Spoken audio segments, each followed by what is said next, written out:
تبلیغی جماعت پر اعتراضات اور جوابات۔ تبلیغی جماعت پر اعتراض کرنے والے کہتے ہیں کہ یہ لوگ مسجد میں اعلان کرتے ہیں، اسی طرح مسجد میں قیام کرتے ہیں، سوتے ہیں، کھانا کھاتے ہیں، اسباب کی بالکل نفی کرتے ہیں، گھر بار کی پرواہ نہیں کرتے، سب چھوڑ کر صرف توکل پہ چل رہے ہوتے ہیں، اور قرآن اور مستند احادیث چھوڑ کر فضائل اعمال پڑھتے ہیں جس میں متعدد ضعیف روایات ہیں، اور جو روایات اللہ کے راستے یعنی جہاد سے متعلق ہیں ان کو تبلیغی جماعت پر منطبق کرتے ہیں۔ براہ کرم ان اشکالات کا جواب دیجئے۔ معاذ صاحب کراچی سے۔ معاذ صاحب نے بہت سارے سوال کیے ہیں۔ پہلا سوال یہ کہ یہ لوگ مسجد میں قیام کرتے ہیں، مسجد میں سوتے ہیں، تو بھائی مسجد میں قیام کرنا بھی جائز ہے، مسجد میں سونا بھی جائز ہے۔ حضرت علی رضی اللہ تعالیٰ عنہ مسجد میں ہی تو آرام فرما رہے تھے جب رسول اللہ صلی اللہ علیہ وسلم ان کے پاس گئے، تو مسجد نبوی کی مٹی آپ کے رخسار مبارک پہ لگ گئی تھی، تو اسی پہ نبی صلی اللہ علیہ وسلم نے ابو تراب سے آپ کو خطاب کیا ہے، مٹی والے۔ حضرت عمر نے ساری زندگی کے لیے اپنی کنیت ابو تراب ہی کر دی۔ تو ہاں، صرف سونے کے لیے مسجد میں جانا، گپے مارنے کے لیے مسجد میں جانا یہ ٹھیک نہیں ہے۔ تو تبلیغ والے گپے مارنے کے لیے تو نہیں جاتے نا، وہ تو دین کی تبلیغ کے لیے جاتے ہیں، تو جائز ہے، سونا بھی جائز ہے، قیام کرنا بھی جائز ہے، اعلان کرنا بھی۔ اعلان بھی کوئی بچوں کی گمشدگی کا اعلان تو نہیں کر رہے ہوتے کہ ایک بچہ نیلے رنگ کی لیکر اور پیلے رنگ کا بنیان پہنا ہوا ملا ہے، جن صاحب کا ہو آ کے لے جائیں، تو وہ تو دین کا اعلان کر رہے ہوتے ہیں، تو کوئی حرج نہیں ہے اس میں۔ رہا یہ مسئلہ کہ کھانا کھاتے ہیں، تو مسجد میں کھانا کھانا بھی جائز ہے، ناجائز ہونے کی کوئی دلیل نہیں ہے۔ ہاں، مسجد کے آداب کا خیال کر کے کھانا کھانا چاہیے۔ اعتکاف والے نہیں کیا کھانا کھاتے مسجد میں، اسباب کی بالکل نفی کرتے ہیں وہ۔ اچھا، یہ کہتے ہیں اسباب کی نفی کرتے ہیں، یعنی اللہ سے ہوتا ہے، اللہ کے علاوہ سے نہیں ہوتا۔ تو یاد رکھیں، تبلیغ والے جب یہ کہتے ہیں نا اللہ کے علاوہ سے نہیں ہوتا، تو اس کا مطلب یہ ہوتا ہے کہ اصل کرنے والا اللہ ہے۔ وہ یہ نہیں کہتے کہ اسباب اختیار نہ کرو، اسباب اختیار تو کرتے ہیں، تبلیغ والے بھی تو اسباب اختیار کرتے ہیں۔ رائے میں ڈاکٹر بھی بیٹھے ہوئے ہوتے ہیں، کوئی بیمار ہو جائے گا تو ڈاکٹر اس کا علاج کریں گے، سیکیورٹی کا انتظام بھی ہوتا ہے، پانی کا ٹینک بھی ہوتا ہے۔ اگر وہ اسباب کی بالکل نفی کر رہے ہوتے تو وہ کہتے کہ نہ ہمیں پانی کی ضرورت، نہ واش روم کی ضرورت، بیت الخلاء بھی اللہ کرا دے گا، اور جناب وضو بھی اللہ کرا دے گا، پانی کی ضرورت نہیں ہے۔ اور باہر جو ہوٹل بنے ہوتے ہیں کھانے کے، ان کو بھی اڑا دیتے کہ چلو یہاں سے جاؤ، یہ سارے لوگ اللہ سے مانگیں گے، آسمان سے دسترخوان اترے گا۔ تو ہر چیز کا ایک مطلب ہوتا ہے۔ تبلیغ والے جب یہ کہتے ہیں کہ اللہ سے ہوتا ہے، اللہ کے علاوہ سے نہیں ہوتا، اس کا مطلب یہ ہے کہ اللہ کے علاوہ سے جو ہوتا ہوا نظر آ رہا ہے، اس میں بھی کرنے والی ذات اللہ کی ہے۔ تو اس لیے اصل نظر اللہ پہ رکھو، اسباب اختیار کرو، مگر دل میں یہ عقیدہ رکھو کہ ان اسباب میں جان اللہ ڈالے گا، اللہ نہیں چاہے گا تو پوری دنیا کے بھی اسباب اختیار کر لیں، کچھ نہیں ہوگا۔ تو یہ اصل کانسیپٹ ہے تبلیغ جماعت والوں کا، اور یہ بالکل شریعت کے عین تقاضوں کے مطابق ہے۔ ہاں، کوئی عامی آدمی جس کو علم نہ ہو، وہ اسباب کی بالکل یہ نفی کر دے اور وہ کہے کہ دکان چلانی نہیں ہے، بس اللہ رزق دے گا، تو پھر تبلیغ کے اکابر اس سے بری و ذمہ ہیں، وہ اس کا اپنا مسئلہ ہوگا، اپنا ذاتی وہ ہوگا۔ وہ تبلیغ والے جو علماء ہیں وہ ایسی باتیں نہیں کرتے، یا ان کا یہ کانسیپٹ نہیں ہے۔ تو اسباب سے ہونے کا مطلب کیا ہے کہ یعنی اسباب سے نہ ہونے کا مطلب یہی ہے کہ جیسے وہ ایک مثال بھی دیتے ہیں نا کہ آگ کا کام ہے جلانا، لیکن ابراہیم علیہ السلام کو آگ میں ڈالا گیا تو آگ نے نہیں جلایا، اس سے پتہ چلتا ہے جلاتا اصل تو اللہ ہے۔ اب اس سے تبلیغ والے کبھی یہ ترغیب نہیں دیتے کہ آپ بھی آگوں میں چھلانگ لگایا کرو، یا چولہا گھر میں جل رہا ہو تو چائے کا برتن رکھنے کے بجائے دودھ اور پتی کھا کے خود اس چولہے پہ بیٹھ جایا کرو تو اللہ اپنی مرضی سے تمہیں بچا لے گا۔ تو کبھی بھی نہیں ایسا کہتے بھائی آگ سے دور بھاگو۔ تو اس کو سمجھنا چاہیے کہ وہ کیا، وہ ذہن بناتے ہیں کہ اللہ پہ اعتماد کرو، اللہ پہ توکل کرو، اسباب اختیار کرو، مگر نظر کس پہ رکھو؟ اللہ پہ۔ یہ مقصد ہوتا ہے اس کا۔ اور یہ جو آپ نے بات کی ہے کہ جی وہ یہ کہتے ہیں گھر کی بار کی پرواہ نہیں کرتے، یہ بھی غلط ہے۔ کہتے ہیں سب چھوڑ کر صرف توکل پہ چل رہے ہوتے ہیں۔ کچھ لوگ ایسا کرتے ہیں، بالکل کرتے ہیں، میں نے بھی دیکھا ہے۔ بیوی بچوں کی تربیت کی بھی فکر نہیں ہوتی، ان کے بزنس کی بھی، کاروبار کی بھی، کھلانے کی بھی فکر نہیں ہوتی۔ چلے کے لیے نکل گئے، 4 مہینے کے لیے نکل گئے، پیچھے بیوی بچے دھکے کھاتے پھر رہے ہیں، کھانے کو نہیں ہے۔ یقیناً کچھ لوگ ایسا کرتے ہیں، مگر یہ کچھ لوگ تبلیغ کے اکابر کی اجازت سے نہیں کر رہے ہوتے۔ میرا خود تجربہ ہے، کراچی اجتماع میں ایک شخص آیا، یونیورسٹی میں پڑھ رہا تھا، بزرگوں کے پاس گیا کہ میں وقت لگانا چاہتا ہوں، 4 مہینے کے لیے جانا چاہتا ہوں، میں خود اس کا گواہ ہوں۔ ان کو مشورہ دیا تبلیغ کے اکابر نے کہ پہلے آپ اپنی تعلیم یا امتحان مکمل کر لیں، کیونکہ یہ آپ کا ورنہ ادھورا رہ جائے گا، اسے جیسے ہی کمپلیٹ کریں پھر آپ 4 مہینے کے لیے نکل جائیں۔ بعض دفعہ تو رائیونڈ سے واپس کیا جاتا ہے، پھر یہ بھی پوچھا جاتا ہے کہ وہ اگر بتائے نا کہ میرے گھر میں کوئی کھانے کا ذریعہ نہیں ہے، آمدن کا ذریعہ نہیں، بس میں اللہ توکل نکل رہا ہوں، تبلیغی اکابر کبھی بھی اس کو نہیں جانے دیتے۔ تو اگر کوئی جا رہا ہے تو وہ خود سے کر رہا ہے یہ کام، آپ اس کو تبلیغ کے کھاتے میں نہیں ڈال سکتے۔ اچھا بھائی، اور یہ جو کہہ رہے ہیں کہ قرآن اور مستند احادیث کو چھوڑ کر فضائل اعمال پڑھتے ہیں جس میں متعدد ضعیف روایات ہیں، یہ بات بھی غلط ہے۔ فضائل اعمال میں زیادہ تر احادیث صحیح ہیں، ضعیف حدیثیں کم ہیں، اور جو ضعیف حدیثیں ہیں بھی تو وہ مسائل کے بارے میں نہیں ہیں، وہ فضائل کے بارے میں ہیں۔ بہت بڑے بڑے علماء محدثین گزرے ہیں جن کا یہ کانسیپٹ تھا کہ ایک عمل کی فضیلت اگر صحیح حدیث سے ثابت ہو تو اس کی فضیلت کو 4 چاند لگانے کے لیے ضعیف حدیث پیش کی جا سکتی ہے۔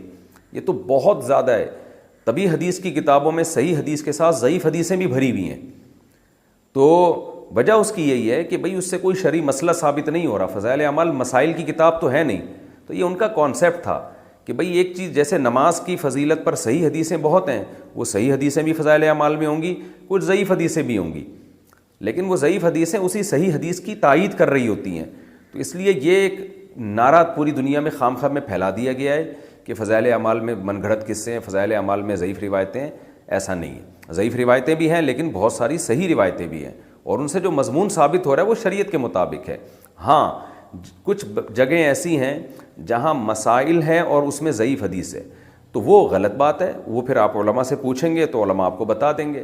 تو ایسے تو دنیا میں کوئی بھی کتاب ایسی نہیں ہے جو نقص سے پاک ہو، صرف اللہ کی کتاب قرآن ہے جس میں کوئی عیب نہیں ہے، وہ ہر قسم کے نقص سے پاک ہے۔ باقی تو دنیا میں ہر کتاب میں کچھ نہ کچھ سقم پایا جاتا ہے، کوئی بھی کتاب لیں گے کچھ نہ کچھ سقم ہوگا اس کے اندر، تو اس لیے اس کو بیان کرنے میں کوئی حرج نہیں ہے۔ اب تک تبلیغی جماعت فضائل اعمال ہی پہ چل رہی ہے، تو ہم نے نہیں دیکھا تبلیغ والوں کے عقیدے خراب ہوئے ہوں، بلکہ تبلیغ والے جتنے توحید پرست ہوتے ہیں اتنے تو ہمیں دوسروں میں توحید نظر نہیں آتی۔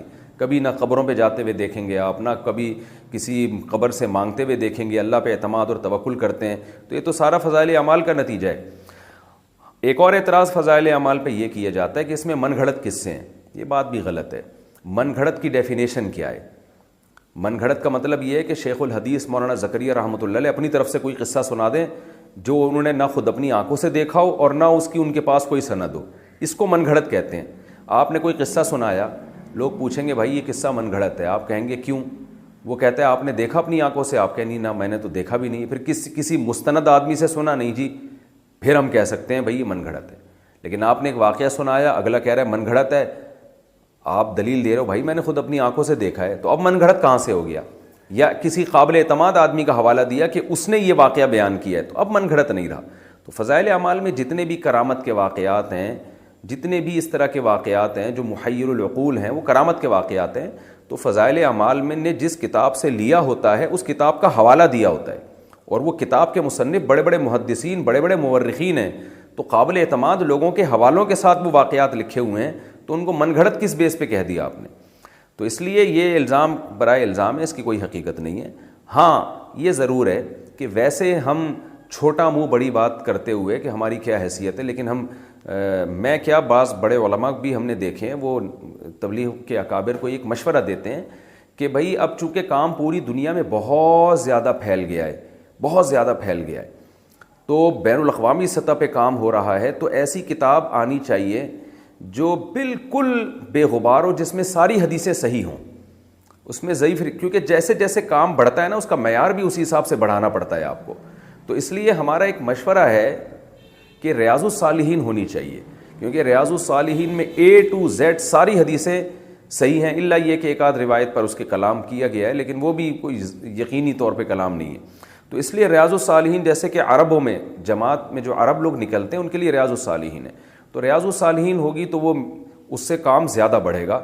یہ ایک مشورہ ہم بھی دیتے ہیں، لیکن ہماری کوئی ایسی اوقات نہیں، ہمیں تو یہ مشورہ دیتے ہوئے بھی شرم آتی ہے، لیکن بعض بڑے علماء بھی یہ کہتے ہیں۔ مولانا ابو الحسن علی ندوی رحمہ اللہ تعالیٰ نے تبلیغ جماعت میں ریاض الصالحین شروع کروائی تھی عربوں میں، تبھی عربوں میں کام اتنا پھیلا ہے، تو اگر یہاں بھی ریاض الصالحین شروع ہو جائے تو یہ زیادہ اچھا ہوگا۔ رہا یہ مسئلہ کہ جہاد والی روایتوں کو تبلیغ والے تبلیغ پہ فٹ کرتے ہیں، تو دیکھیں جہاد والی روایتوں کو جو تبلیغ والے تبلیغ پہ فٹ کرتے ہیں، تو اس طور پر اگر کوئی جہاد کی روایتوں کو فٹ کرے کہ جہاد کا جو 100% ثواب ہے وہ پورا تبلیغ میں نکلے گا، پھر تو یہ بات غلط ہے۔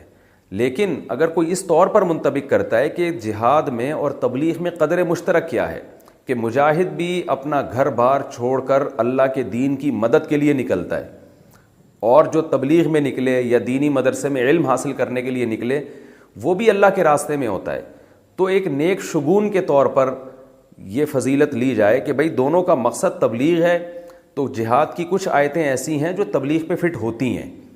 جیسے قرآن میں آتا ہے ان تنصروا اللہ ینصرکم، اگر تم اللہ کی مدد کرو گے اللہ تمہاری مدد کرے گا۔